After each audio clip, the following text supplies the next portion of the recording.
ನೀವೆಲ್ಲೋ 15th pay ಕಮಿಷನಲ್ಲಿ ಎಗ್ರಿ ಆಗಿದ್ದನ್ನು ಕೇಂದ್ರ ಸರ್ಕಾರ ನಮಗೆ ಕೊಟ್ಟಿಲ್ಲ ಅಂತ ಆಪಾದನೆಗಳನ್ನು ಮಾಡ್ತೀರಿ.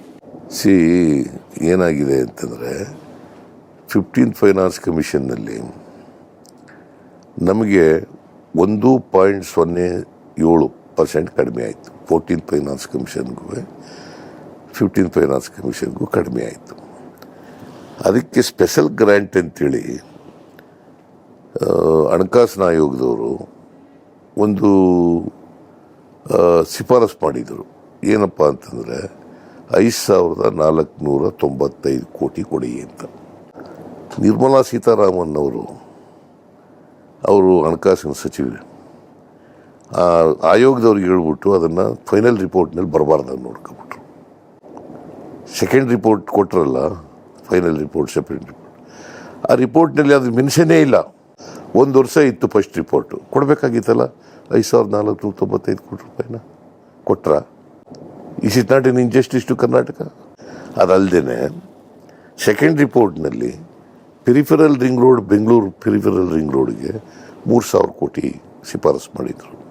ಬೆಂಗಳೂರಿನಲ್ಲಿರ್ತಕ್ಕಂಥ ಕೆರೆಗಳ ಅಭಿವೃದ್ಧಿಗೆ 3,000 ಕೋಟಿ ಶಿಫಾರಸು ಮಾಡಿದರು. ಒಟ್ಟು 6,000 ಕೋಟಿ. 6,000 ಮತ್ತು ಸ್ಪೆಷಲ್ ನಮಗೆ ಗ್ರ್ಯಾಂಟ್ಸ್ ಕೊಟ್ಟಿದ್ದು 5,495. ಒಟ್ಟು 11,495 ಕೋಟಿ. ಅದು ಕೊಡಲೇ ಇಲ್ಲ 1 ರೂಪಾಯಿನೂ. Is it not an injustice to Karnataka? ತೆರಿಗೆ ಕೊಡೋರು ನಾವು. ಅದಕ್ಕೆ ನಾನು ನಮ್ಮ ತೆರಿಗೆ ನಮ್ಮ ಹಕ್ಕು ಅಂತ ಹೇಳೋದು. ಒಕ್ಕೂಟದ ವ್ಯವಸ್ಥೆನಲ್ಲಿದ್ದೀವಿ. ಒಕ್ಕೂಟದ ಈಗ ನರೇಂದ್ರ ಮೋದಿಯವರು ಮಾತೆತ್ತಿದ್ರೆ ಕೋಆಪರೇಟಿವ್ ಫೆಡರಲಿಸಮ್ ಅಂತ ಹೇಳ್ತಾರೆ. ಅದರಂತೆ ನಡ್ಕೋಬೇಕಲ್ಲ.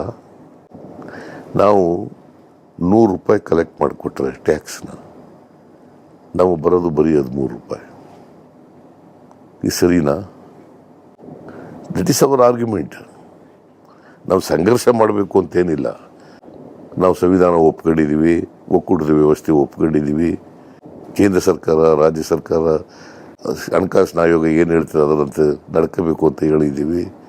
ಬಟ್ ಅನ್ಯಾಯ ಆದಾಗ ಸರಿಪಡಿಸಿ ಅಂತ ಕೇಳೋದು ತಪ್ಪೇನಿಲ್ಲ.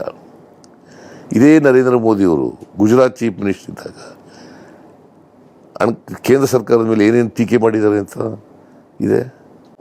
ಇಲ್ಲಿ ಇದ್ದಾಗ ಒಂಥರ, ಅಲ್ಲಿ ಪ್ರೈಮ್ ಮಿನಿಸ್ಟರ್ ಆದಾಗ ಒಂಥರನ. ಕಾನ್ಸ್ಟಿಟ್ಯೂಷನ್ ಪ್ರಕಾರ ನಡ್ಕೊಳ್ಳಿ. That is our argument.